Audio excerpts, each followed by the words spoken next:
ஆண்டவராகிய இயேசு கிறிஸ்துவனுடைய மேலான நாமத்திலே எபிரேய எழுத்தினுடைய 3வது எழுத்தாக இருக்கிற கிமல் என்ற அந்த எழுத்தை தியானிப்பதற்கு ஆண்டவர் கிருபை பாராட்டினதற்காக கர்த்தரை ஸ்தோத்தரிக்கிறோம். உங்களை சந்திப்பதிலும் மிகுந்த மகிழ்ச்சி அடைகிறோம். இந்த எபிரேய எழுத்தினுடைய இந்த 3வது எழுத்து கிமல் என்று சொல்லப்படுகிற ஒரு எழுத்தாக இருக்கிறது. அது கமால் என்று சொல்லப்படுகிற ஒரு உச்சரிப்பாகவும் நீங்கள் அதை கேட்டிருக்க கூட உங்களுக்கு வாய்ப்பு கிடைத்திருக்கும். இந்த கிமல் என்ற இந்த எழுத்தினுடைய வேர்டு பிக்சர் என்ன அப்படின்னு சொல்லி பார்த்தீங்கன்னா, ஒட்டகம் என்று சொல்லப்படுகிற ஒரு பிக்சர் கொடுக்கப்பட்டிருக்கிறது. மத்திய தரைக்கடல், அதற்கு நேராக மேல் பகுதியிலே பார்ப்பீர்கள் என்று சொன்னால் ஐரோப்பா கண்டம் இருக்கிறது. அதற்கு நேர் கீழ் பகுதியிலே பார்ப்பீர்கள் என்று சொன்னால் எகிப்து, எத்தியோப்பியா என்று சொல்லப்படுகிற ஆப்பிரிக்கா கண்டம் இருக்கிறது. இஸ்ரவேல் தேசத்தினுடைய வலது பக்கத்திலே நீங்கள் பார்ப்பீர்கள் என்று சொன்னால் அது ஆசிய கண்டமாக இருக்கிறது. இந்த 3 கண்டங்களாக கூடியிருக்கிற அந்த இடமாக அது இருக்கிறபடினாலே தொழில்துறை மிக சிறப்பாக அங்கே நடைபெறும். மத்திய தரைக்கடலில் பல நாடுகளிலிருந்து கண்டங்களிலிருந்து பொருட்கள் கொண்டு வந்து இஸ்ரவேல் தேசத்திற்கு அது கொண்டு செல்லப்படும். அந்த காலங்களிலே அந்த கப்பல்களில் வருகிற பொருட்களை தங்களுடைய பகுதிகளுக்கு கொண்டு செல்வதற்கு அவர்கள் ஒட்டகத்தை பயன்படுத்துவார்கள். அப்போ இந்த ஒட்டகம் என்று சொல்லும்போது 9 அடி உயரத்தில் அது இருக்கும். அப்போ ஒரு பொருளை அதன் மேலே ஏற்ற வேண்டும் என்று சொன்னால் அப்படி நேரடியாக ஏற்ற முடியாது. அது முழங்கால் படியிடும் போது தான் அதனுடைய முதுகிலே அந்த பொருட்களை ஏற்றி கொண்டு தங்களுடைய இஸ்ரவேல் தேசத்திற்கு அவர்கள் அந்த பொருட்களை கொண்டு செல்வார்கள். இது வழக்கமாக இருக்கிற ஒரு காரியம். அப்போ இந்த ஒட்டகம் என்று சொல்லப்படும் போது தன் மேலே அந்த ஆசீர்வாதத்தை அது பெற்றுக்கொள்ள வேண்டும் என்று சொன்னால் அது முழங்கால் படியிட வேண்டும். முழங்கால் படியிடும் போதுதான் அதன் மேலே அங்கே பொருட்கள் வைக்கப்படும். இன்றைக்கு ஆவிக்குரிய காரியமாக நீங்கள் பார்க்கும்போது தேவனுடைய சமூகத்தில் உங்களை தாழ்மைப்படுத்தி வெறுமைப்படுத்தி முழங்கால் படியிட்டு ஆண்டவரை நோக்கி நீங்கள் கூப்பிடும் போது கர்த்தர் உங்கள் மேலே ஆசீர்வாதத்தை அவர் பரிபூர்ணமாக அவர் வைக்கிறவராக இருப்பார். இந்த ஆசீர்வாதத்தை நாம் பெற்றுக்கொள்கிறோம். அந்த பொருட்களை ஒட்டகம் அது தன் தோள் மேலே சுமந்து கொள்கிறது. ஆனால் இந்த ஆசீர்வாதத்தை நான் மாத்திரம் வைத்துக் கொள்வேன், இந்த பொருளை நான் மாத்திரம் வைத்துக் கொள்வேன் என்று சொன்னால் கொஞ்ச காலத்தில் காற்று அடிக்கும், மழை பெய்யும், வெயில் அடிக்கும். இதனால அந்த பொருட்கள் எல்லாமே கெட்டு நாறி போய்விடும். அது அந்த ஒட்டகத்துக்கும் பயன்படாது, மற்றவர்களுக்கும் பயன்படாது. அப்போ ஆசீர்வாதத்தை நாம் பெற்றுக்கொள்கிறோம். இயேசு கிறிஸ்துனுடைய சொந்த பிள்ளை என்ற ஒரு ஆசீர்வாதத்தை நாம் பெற்றுக்கொள்கிறோம். நாம் பெற்றுக்கொண்ட இந்த ஆசீர்வாதத்தை நாம் மாத்திரம் வைத்துக் கொள்ளாதபடிக்கு இந்த ஆசீர்வாதத்தை மற்றவர்களுக்கு நாம் கொண்டு செல்ல வேண்டும். மற்றொரு இயேசு கிறிஸ்துவை குறித்து, அவருடைய ரட்சிப்பை குறித்து, அந்த மேலான ஆசீர்வாதத்தை குறித்து நாம போய் நம்ம பெற்றுக்கொண்ட ஆசீர்வாதத்தை அவங்களிடத்தில் பகிர்ந்து கொள்ளும் போது அவர்களும் ஆசீர்வதிக்கப்படுவார்கள். இந்த நற்செய்தி எனக்குள்ளே நான் வைத்துக் கொள்வேன் என்று சொன்னால் எனக்கும் பிரயோஜனப்படாது, மற்றவர்களுக்கும் பிரயோஜனப்படாது. இந்த ஒட்டகத்தை போல நாம் இயேசு கிறிஸ்துவை சுமக்கிறவர்களாகவும் அந்த நற்செய்தியை மற்றவர்களோடு கூட பகிர்ந்து கொள்வர்களாக இருக்க வேண்டும் என்று சொல்லி அந்த அடிப்படையில் இந்த கிமல் என்று சொல்லப்படுகிற இந்த பகுதி முழுவதுமாக நம்ம கற்றுக் கொடுக்கிறது. ஸோ அதனுடைய அடிப்படையில் நாம் இன்றைக்கு தியானம் செய்வோம். கர்த்தர் மேலான ஆசீர்வாதத்தினாலும் நடத்துதலினாலும் மற்றவர்களோடு பகிர்ந்து கொள்கிற கிருபையினாலும் நம்மை நடத்துவார். நம்ம இப்போ அந்த வசனங்களுக்குள்ளாக நாம் கடந்து செல்வோம். இந்த பகுதியை பார்க்கும் பொழுது இந்த 8 வசனங்களும் முதல் வார்த்தை, அந்த 17ஆம் வசனத்தினுடைய முதல் வார்த்தை கிம்மலிலே ஆரம்பிக்கிறது. 18னுடைய முதல் வார்த்தை எபிரேய வேதாகமத்தில் கிம்மலில் ஆரம்பிக்கிறது. இப்படி 8மே கிம்மலிலே ஆரம்பிக்கிற பகுதியாக நாம் பார்க்கிறோம். அதனால தான் இதனுடைய தலைப்பு அந்த 3வது எழுத்தாக இருக்கிற கிம்மல் என்று நம்ம கொடுக்கப்பட்டிருக்கிறதை பார்க்கிறோம். இவைகளை பார்க்கும் பொழுது தாவீதினுடைய அந்த இலக்கிய நயத்தை நாம் இதில் பார்க்க முடிகிறது. உமது அடியனுக்கு அனுகூலமாயிரும், அப்பொழுது நான் பிழைத்து உமது வசனத்தை கைக்கொள்வேன். இந்த உமது அடியனுக்கு அனுகூலமாயிரும், அனுகூலம்னா என்ன மீனிங்? இப்போ இதில் பார்த்தீங்கன்னா அனுகூலம் என்ற வார்த்தை எபிரேய மொழியிலே கமால் என்ற அந்த எபிரேய பதமாக இருக்கிறது. மேலே இருக்கிற தலைப்பின்படியே கமால் என்ற வார்த்தையாகவே அது இருக்கிறது என்று பார்க்கிறோம். அடியேன் என்று பார்க்கும் பொழுது எபிரேய மொழியிலே எவ்வத் அல்லது நான் உம்முடைய அடிமை, நீங்கள் என்ன சொன்னாலும் நான் அப்படியே கீழ்ப்படுகிறேன், எந்த ஒரு கேள்வியும் கேட்பதில்லை. தேவதூதன் மரியாள் இடத்துல வந்து சொன்ன பொழுது இதோ நான் உமது அடிமை, நீங்கள் என்ன சொல்கிறீங்களோ அப்படியே எனக்காக கடவுது, கர்த்தருடைய வார்த்தையின்படியே எனக்காக கடவுதுன்னு சொல்லி அவங்க ஒப்பு கொடுத்ததை சொல்கிறத பார்க்குறோம். அதை போலவே இதுதான் அவர் சொல்கிறாரு, நான் உம்முடைய அடியேன் அப்படிங்கிற இந்த வார்த்தை நீங்கள் பைபிள் ஃபுல்லாக தாவீது பல இடங்களில் சொல்கிறத பார்க்குறோம். நான் உம்முடைய அடியேன் ஆண்டவரே, எனக்கு நீங்கள் ஒரு கமாலா இருங்க, எனக்கு ஒரு மாதிரியாக இருங்க. நீங்கள் அதனால தான் நீங்கள் புதிய ஏற்பாட்டில் வந்து நீங்கள் பார்க்கும் பொழுது இயேசு கிறிஸ்து நமக்கு மாதிரியாக வந்தார். எப்படி தேவனுடைய வார்த்தையை சுமந்து கொள்ள வேண்டும், எப்படி ஆண்டவருக்கு கீழ்ப்படிய வேண்டும், எப்படி வாழ வேண்டும், எப்படி மற்றவர்களுக்கு நன்மையாக நாம் இருக்க வேண்டும், எப்படிப்பட்ட நன்மைகளை ஆசீர்வாதங்களை தேவனிடத்திலிருந்து பெற்று அடுத்தவர்களுக்கு கொடுக்க வேண்டும், எப்படி ஜெபிக்க வேண்டும், எப்படி வேதத்தை கற்றுக்கொள்ள வேண்டும், எப்படி மற்றவர்களுக்கு போதிக்க வேண்டும் என்றெல்லாம் பல விதங்களிலே அவர் கற்றுக் கொடுத்ததை பார்க்கிறோம். அந்த ஜெபத்திற்கு பதிலாக உமது அடியேனுக்கு அனுகூலமாயிரும் என்ற வார்த்தையின்படி ஆண்டவருக்கு யாரெல்லாம் அடியேன் என்று ஒப்புக் கொடுக்கிறாங்களோ அவங்க எல்லாருக்குமே ஆண்டவர் இன்றைக்கு ஒரு மாதிரியாக மாறி இருக்கிறார் என்பதைத்தான் இந்த உமது அடியேனுக்கு அனுகூலமாயிரும் என்ற காரியம் சொல்லுகிறது. அப்படி இயேசு கிறிஸ்துவினுடைய மாதிரியை நாம் பார்க்கும் பொழுது நம்ம என்ன செய்கிறோமா, நம்ம பிழைத்துக் கொள்கிறோம். இயேசு கிறிஸ்து எப்படி வசனங்களை எல்லாவற்றையும் கடைசி வரைக்கும் கீழ்ப்படிந்தாரோ அதே போல நாமும் கீழ்ப்படுதல் உள்ள பிள்ளைகளாக நாம் மாறுகிறோம். ஆனா இதுல உமது வேதத்தில் உள்ள அதிசயங்களை நான் பார்க்கும்படிக்கு என் கண்களை திறந்தருளும் அப்படிங்கிற 2வது வசனத்தில் என்னன்னா, நான் இதுல அந்த கிமல் அப்படிங்கறதுக்கான வார்த்தையே வந்து நம்ம தாழ்த்துகிறோம் அப்படிங்கிறதுக்கான இதாக தான் இருக்கு. ஸோ இதில் என்னை தாழ்த்தி நான் பாவியா இருக்கேன், உம்முடைய வசனத்தை வந்து எனக்கு காமிங்க அப்படிங்கிறதுக்கான முழு அர்த்தமா அது இருக்கா? ஆமாம், நீங்கள் அழகாக இந்த வசனத்தை மெடிடேட் பண்ணியிருக்கீங்க. இந்த வசனம் ரொம்ப ஒரு அழகான வசனம். ஆண்டவரே, இந்த வசனத்தை பாருங்களேன், உமது வேதத்தில் உள்ள, அப்போ இந்த வார்த்தை யாருடையது? அவருடையது. அப்போது இந்த வேதத்தில் உள்ள அதிசயங்களை நான் பார்க்கும்படிக்கு, நான் இதுவரைக்கும் நான் நிறைய முறைகள் இந்த பைபிளை படிக்கிறேன். நிறைய பேர் கூட எங்களுக்கு சொல்லிக் கொடுத்துருக்காங்க, இது கடல், இது ஒரு நாள் இதனுடைய ஆழத்தை என்ன செய்ய முடியாது, கண்டுபிடிக்க முடியாது அப்படின்லாம் சொல்லியிருக்காங்கல்ல. அது மாதிரி தான் இன்னைக்கு இந்த வார்த்தை உங்களிடத்தில் இப்படி பேசுகிறது. இன்னொரு சூழ்நிலை மாறும்போது இதே வார்த்தை அன்றைக்கும் உங்களுக்கு அது பேசும், அந்த சிச்சுவேஷனுக்கு ஏற்றாப்புல பேசும். அப்போது இந்த அதிசயங்கள் எல்லாம் நான் என்ன செய்ய முடியாது, இன்னும் நான் பார்க்கல. நான் வந்து அறிவில் நான் பெருத்தவன், நல்லா படித்து உயர்ந்திருக்கிறோம், இன்றைக்கி இதெல்லாம் கண்டுபிடிக்கிறோம் அப்படிலாம் நம்ம உயர்த்தி பேசுகிறோம். ஆனால் இதுக்குள்ளே இருக்கிற மகத்துவத்தை நம்மளால் இன்னும் நினச்ச முடியல, கண்டுபிடிக்கவே முடியல. அவ்வளோ ஆழம் இருக்குது. இன்றைக்கி சமுத்திரத்தில் இருக்கிற எத்தனையோ விஷயங்களை கண்டுபிடிக்காத மாதிரியே இந்த பைபிளில் உள்ள விஷயத்தை நம்ம என்ன செய்யலை, இன்னும் முழுமையாக நம்ம என்ன செய்யலை, தேடி கண்டுபிடிக்க. அப்படின்னாலும் நம்முடைய அதிசயங்களை எனக்கு என்ன செய்யுங்க, காட்டுங்க ஆண்டவரே. நம்முடைய அதிசயங்களை பார்க்கணும் ஆண்டவரே, பார்க்கும்படி என் கண்களை திறங்க. நான் வந்து ஒரு எளிமையானவன், நான் வந்து எந்த விதத்திலும் தகுதி இல்லாதவன், என்னுடைய ஞானத்தையோ என்னுடைய எந்த ஒரு விஷயத்தையும் நான் அதுக்குள்ளே கொண்டு கம்பேர் பண்ண முடியாது. அப்போ என்ன நான் தாழ்த்துக்கிறேன், என்னுடைய அதிசயங்களை பார்க்க முடிய கண்களை நல்லா திறந்து அதை புரிஞ்சு கொள்றதுக்கு, அதனுடைய ஆழத்தை நான் முழுவதுமாக தெரிஞ்சு கொள்றதுக்கு எனக்கு கிருபை பாராட்டுங்க ஆண்டவரே என்று சொல்லி அவருடைய சமூகத்தில் நீங்கள் உங்களை வெறுமையாக்கி உட்காரும் போது தான் நீங்கள் டீச் பண்ணுங்க, எனக்கு ஒன்றும் புரியலை, நீங்கள் கற்றுக் கொடுங்க அப்படின்னு சொல்லும்போது அவர் இதுக்குள்ளே இருக்கிற அதிசயங்கள் எல்லாம் என்ன செய்வார், எடுத்து எடுத்து எடுத்து உங்களுக்கு அவர் என்ன செய்வார், கற்றுக் கொடுக்கிற ஒரு நல்ல ஆண்டவராக இருப்பார். அதான் அதனுடைய மகிமையான காரியம். பூமியிலே நான் பரதேசியாக இருப்பேன், உமது கற்பனைகளை எனக்கு மறையாதேயும். இதில் பூமியிலே பரதேசியாக இருப்பேன்னா, பரதேசி வந்து நம்ம தாழ்த்துறதுன்னு அர்த்தம். ஸோ இதில் பார்த்தீங்கன்னா பூமியில் பரதேசின்னு சொல்லும் பொழுது இந்த கிமலினுடைய அடிப்படையில் நம்ம பார்த்தோன்னா, இந்த ஒட்டகத்தை நடத்துகிறவன் எந்த வழியில் நடத்துகிறானோ, நல்ல ஒரு சில நேரங்களில் புல்வெளியில் அவன் நடத்தலாம், சில நேரங்களில் பாலைவனங்களை நடத்தலாம், சில நேரங்களில் மலை மேலே நடத்தலாம், சில நேரம் பள்ளத்தாக்கில் நடத்தலாம். அப்போ பள்ளத்தாக்கு நடக்கும் பொழுது அவ்வளோ வெயிட்டை தூக்கிட்டு கீழே இறங்குறது கஷ்டம், மலையில் ஏற்றும் பொழுது அது அவங்களுக்கு கஷ்டம். ஆனால் அந்த ஒட்டகம் தன்னை பரிபூர்ணமாய் எந்த இடத்துல எனக்கு பிரியமான இது இல்லை, அந்த நடத்துகிறவனுக்கு பிரியமான பாதையில் நான் போகிறேன், நானும் வருகிறேன் அப்படின்னு சொல்கிறது தான் பூமியில் நான் பரதேசி. இந்த ஒட்டகத்தை போல நானும் இப்படி இருக்கிறேன் ஆண்டவரே அப்படின்னு நான் என்னை ஒப்பு கொடுக்கும் பொழுது ஆண்டவர் என்ன செய்கிறாரா, அவர் என்னெல்லாம் இந்த வேதத்தில் கற்பனைகளை கொடுத்துருக்கிறார், அதனுடைய அர்த்தம் என்ன, அதனுடைய காரியம் என்ன, ஆழம் என்ன, எல்லாத்தையும் நமக்கு மறைக்காம கற்றுக் கொடுக்குறார். நம்ம முந்தின வசனத்தில் பார்த்தோம், நம்முடைய வேதத்தில் உள்ள அதிசயங்களை நான் பார்க்கும்படிக்கு என் கண்களை திறந்தருளும். அப்போ எம்மாவூர் போகிற சீஷருக்கு வந்து ஆண்டவர் கண்களை திறந்தார், வேதத்தில் உள்ள காரியங்களை அறிந்து கொள்ளும்படிக்கு கண்களை திறந்தார்.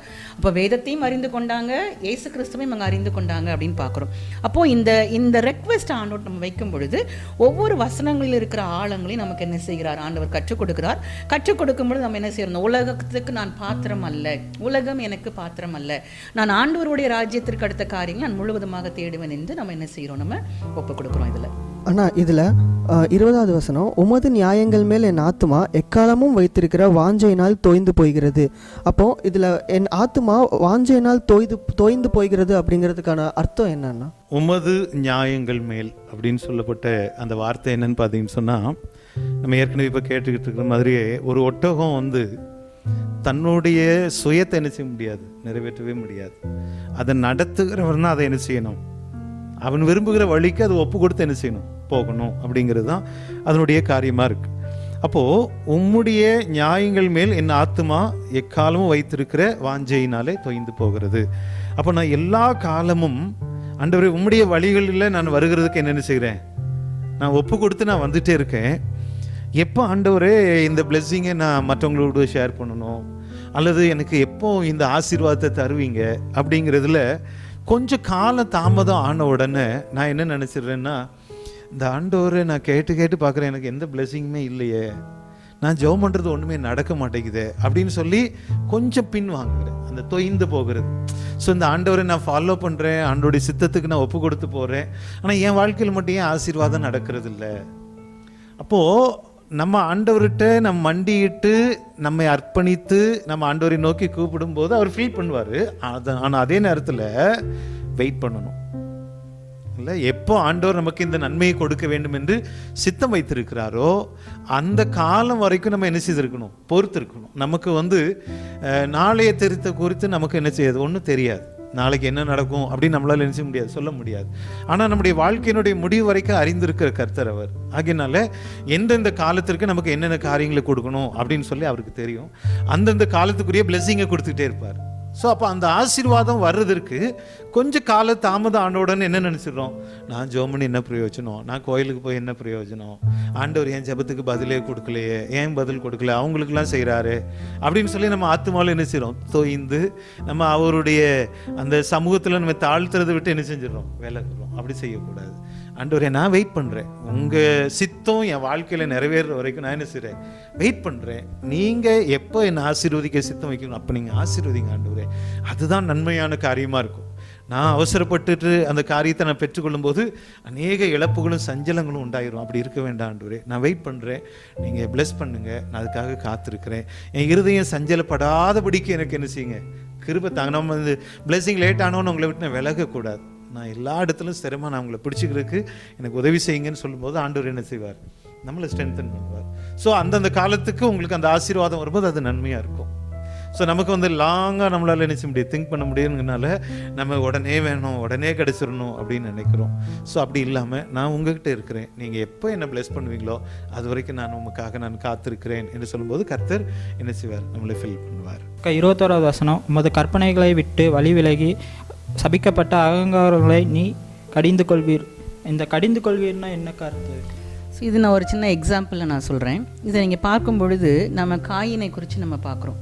அப்போ அவன் என்ன செய்கிறான், ஆண்டவருடைய வழியை விட்டு விலகி தன்னுடைய சகோதரனுடைய காரியங்களெல்லாம் ஆண்டவர் வந்து அங்கீகரித்தார், தன்னுடைய காரியங்களை அங்கீகரிக்கலை அப்படின்னு சொல்லும் பொழுது ஆண்டவருடைய காரியமே எனக்கு வேண்டாம், ஆண்டவரே எனக்கு வேண்டாம் அப்படின்னு சொல்லி அவன் இஷ்டத்துக்கு போகிற ஒரு மனிதனாக, ஆபேலை கொலை செய்கிற அளவுக்கு அவன் போகிற ஒரு மனிதனாக இருக்கிறான்.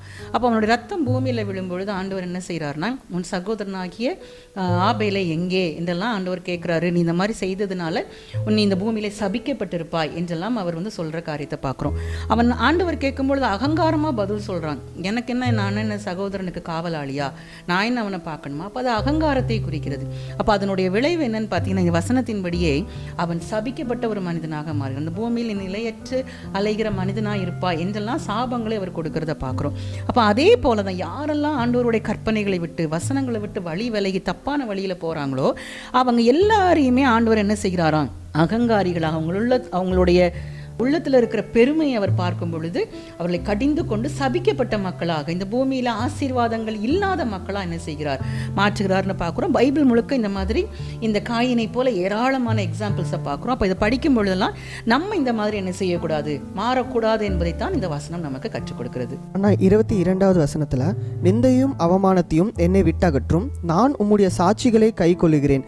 அப்போது நிந்தையும் அவமானத்தையும் அப்படிங்கும்போது என்னை விட்டு போகட்டும், அப்போ தான் நான் உங்களுடைய சாட்சிகளை கைக்கொள்வேன் அப்படிங்கிற அர்த்தமா, இல்லை வேற ஒரு அர்த்தம் இருக்கா இதில்? இந்த போர்ஷனை நீங்கள் பார்த்தீங்கன்னா நிந்தையையும் அவமானத்தையும் என்னை விட்டு என்ன செய்யும், அகற்றும். நீங்கள் ஒட்டகத்தை பார்த்தீங்கன்னா ரொம்ப அழகாக இருக்காது இல்லை, சில இடங்களில் கரடு முரடாக இருக்கும். அதெல்லாம் பார்க்கும்போது இந்த ஒட்டகமாக நமக்கு பிளெஸ்ஸிங் கொண்டு வந்து சேர்க்க போகுது இல்லை, இது நம்ம விரும்புகிற காரியமாக இல்லையே, இவங்கள நம்ம ஃபாலோ பண்ணணுமா அப்படின்னு சொல்லி வெளி தோற்றங்களை வச்சு நிறைய நேரத்தில் நம்ம ஒருத்தங்களை கணக்கிடுறோம். இப்போது இஸ்ரவேல் தேசத்தில் பார்த்தீங்கன்னா எகுன்னு ஒரு ராஜாவை ஒரு தீர்க்கதரிசி அபிஷேகம் பண்ண போவார். அப்போது அங்கே இருக்கிற அந்த யுத்த வீரர்கள், சேனாதிபதிகள்லாம் அந்த பைத்தியக்காரன் என்ன பண்ணிட்டு போகிறான் அப்படின்னு கேட்பாங்க. அவனுடைய தோற்றத்தை பார்த்து அவங்க என்ன செய்கிறாங்க, கணக்கிடுறாங்க. அப்போ அவர் எகு என்ன சொல்கிறாரு, அவர் என்னை இந்த தேசத்துக்கு ராஜாவாக அபிஷேகம் பண்ணினார் அப்படின்னு சொல்லும்போது ஒரு பெரிய சந்தோஷம், ஒரு ராஜா வாழ்கைங்கிற தோணி அப்போ உண்டாகுது. அப்போது நிந்தையும் அவமானமும் அப்படிங்கிற ஒரு விஷயம் எப்படி வருதுன்னா, நம்மளுடைய வெளி தோற்றங்களை பார்த்து நம்ம என்ன செய்திடக்கூடாது, மதிப்பிடக்கூடாது, கணக்கு விடக்கூடாது. நம்ம இன்னைக்கு ஆண்டவருக்காக நீங்கள் ஒரு காரியத்தை சொல்கிறீங்க, இது ஆண்டவருக்கு பிடிக்காது, நம்ம இதை செய்யக்கூடாது அப்படின்னு சொன்ன உடனே இதெல்லாம் நமக்கு இந்த காலத்துக்கு நடைமுறைக்கெல்லாம் ஒத்து வருமா, அவர் சொல்கிறலாம் கேட்காதீங்க அப்படின்னா நமக்கு எப்படி இருக்கும்? ஆனால் ஆண்டோடைய வார்த்தையை நம்ம சொல்லும்போது, ஆண்டோடைய வார்த்தைக்கு கீழ்ப்படிந்து நம்ம செய்யும்போது அநேக நிந்தைகள் வரும். நம்ம குடும்பத்திலேருந்து வரும், நம்முடைய ஃப்ரெண்ட்ஸ் சர்க்கிள்லேருந்து வரும், நம்ம ஒர்க் பிளேஸ்லேருந்து வரும், நம்ம சர்ச்சிலேருந்து கூட சில நேரங்களில் வரும். அப்போ இந்த அவமானமான காரியத்தை நம்ம என்ன செஞ்சிடக்கூடாது, மனதில் எடுக்கக்கூடாது. நான் ஆண்டவருடைய வார்த்தை, நான் ஆண்டவருக்காக என்ன செய்கிறேன், இந்த வார்த்தையை நான் சொல்லியிருக்கேன். ஸோ இதெல்லாம் எனக்கு ஒன்றுமே இல்லை. இயேசு கிறிஸ்துவை எப்படி நிந்திச்சாங்க இல்லையா, நீர் தேவனுடைய குமாரனானால் நீ என்ன செய்ய, கீழே இறங்கி வான்னாங்க, துப்புனாங்க, கன்னத்தில் அடித்தாங்க. அவர் எந்த நிந்தையாவது அதை பொருட்படுத்தினாரா? நம்முடைய ரட்சிப்புக்காக அவைகள் எல்லாம் மகிமையாக அதை எடுத்துக்கொண்டார். ஸோ நம்ம ஆண்டவருக்காக செயல்பட நம்ம ஆரம்பிக்கும் போது நிந்தைகள் வரும், அவமானங்கள் வரும். கிறிஸ்துவுக்காக நான் அதை என்ன செய்யணும், சந்தோஷமாக நான் எடுத்துக்கொள்ள வேண்டும். அடுத்தது பார்த்தீங்கன்னா, நான் உம்முடைய சாட்சிகளை கை கொள்ளுகிறேன். அப்போது ஆண்டவரே, அநேக நேரத்தில் இப்படிப்பட்ட சூழ்நிலைகள் வரும்போது நான் கூட சரி என்ன செஞ்சிடுறேன், தடுமாறிடுறேன்.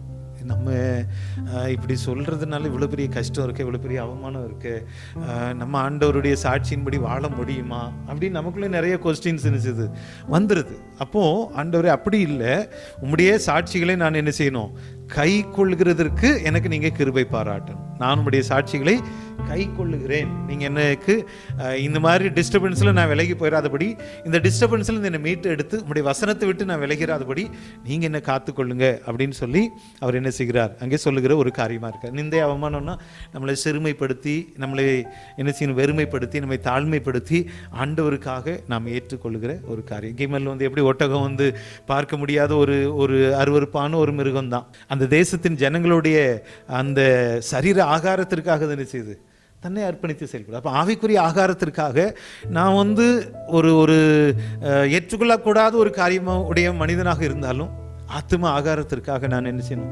எல்லாத்தையும் சகித்துக் கொள்ளணும். அதே நேரத்தில் சாட்சியை விட்டு நான் என்ன செய்யக்கூடாது, விலகிடக்கூடாது. அதான் அந்த வசனத்தில் நம்ம என்ன செய்கிறோம், படிக்கிறோம். அடுத்த வசனத்துக்குள்ளே போகலாமா? 23வது வசனம்.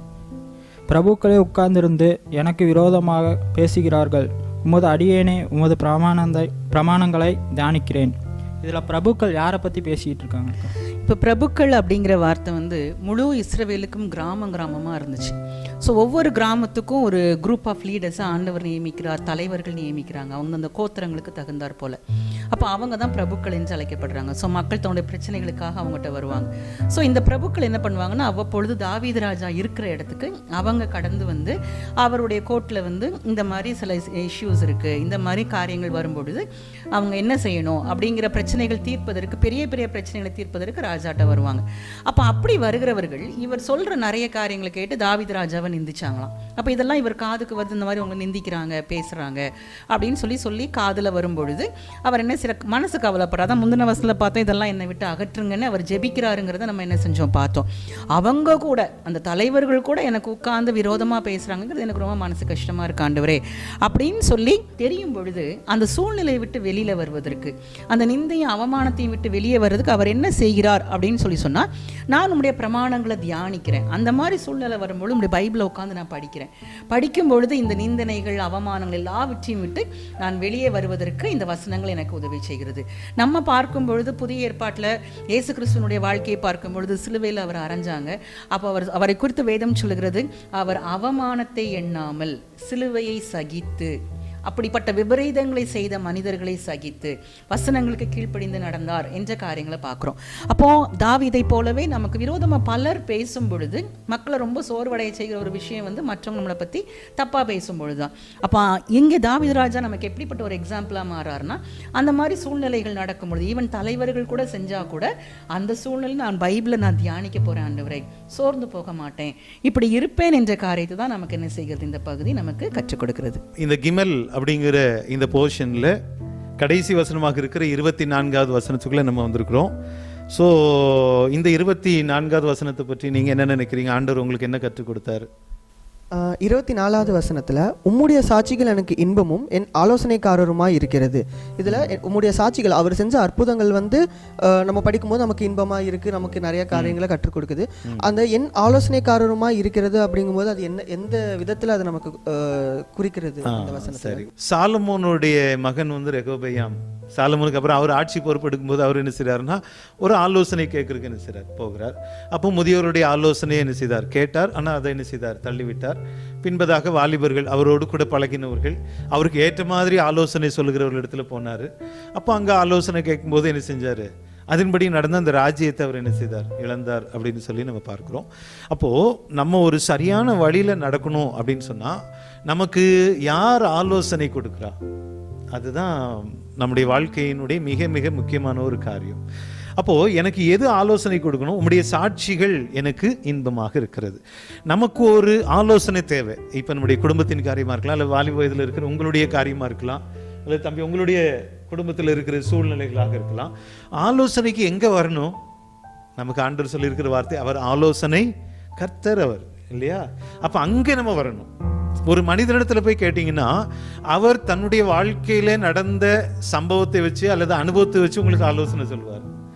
ஆனால் கர்த்தருடைய சமூகத்துக்கு வந்தீங்கன்னா அந்த ஆலோசனை யார் கொடுப்பார்னா, கர்த்தர் கொடுப்பார். அப்போ அவருடைய ஆலோசனையை நாம் பெற்றுக்கொண்டு அந்த காரியத்தை செய்யும்போது என்ன செய்யும், நம்முடைய வாழ்க்கை ஜெயமாக இருக்கும். தாவீது ராஜாவுடைய காரியத்திலும் பார்த்தீங்கன்னா, ஆண்டவரே நான் இங்கே போய் யுத்தம் செய்யலாமா, நான் இந்த காரியத்தை நான் செய்யலாமா, என் மனைவி என்னுடைய பிள்ளைகள் என்னோட கூட இருந்தவங்களாம் கொண்டு போயிட்டாங்களே, நான் பின்தொடர்ந்து போகலாமா, இப்படி ஒவ்வொரு காலமும் ஒரு ஆலோசனை கேட்டு தான் அவர் செய்தார். ஸோ நம்முடைய வாழ்க்கையிலும் ஆலோசனை என்ன செய்யுது, மிக முக்கியம். அந்த ஆலோசனை நம்ம எங்கே போய் கேட்குறோங்கிறது ரொம்ப ரொம்ப முக்கியமான விஷயம். நீங்கள் எங்கேயும் போக வேண்டாம், ஆண்டவருடைய சமூகம்தான் ஒரு மேலான இடம். அவரிடத்துல வந்தீங்கன்னா அவருடைய ஆலோசனை நமக்கு பரிபூர்ணமாக இருக்கும். ஸோ அதுதான் இந்த வார்த்தை என்ன செய்கிறது, நமக்கு சொல்லுகிறது என்று சொல்லி பார்க்கிறோம்.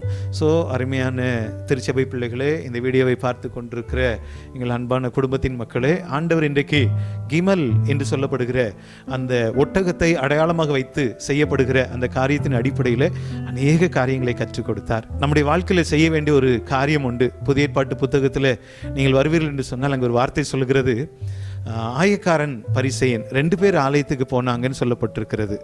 அந்த ஆயக்காரனுடைய ஜெபம் எப்படி இருந்ததுன்னு, ஆண்டவரே நான் பாவியான மனுஷன், ஆண்டவரே உம்மை நோக்கி கூப்பிடுறதுக்கு கூட நான் தகுதி இல்லாதவன் என்று சொல்லி தன்னை வெறுமையாக்கி தன்னை தாழ்மைப்படுத்தி ஆண்டவருடைய சமூகத்தில் ஒப்பு கொடுத்த போது கர்த்தர் அவனை நீதிமானாகவும் அவனை உயர்த்தியும் அந்த இடத்துலேருந்து அனுப்பினார் என்று சொல்லி பார்க்கிறோம்.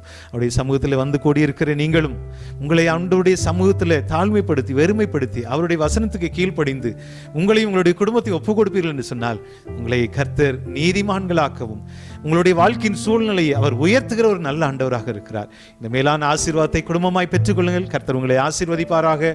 God bless you.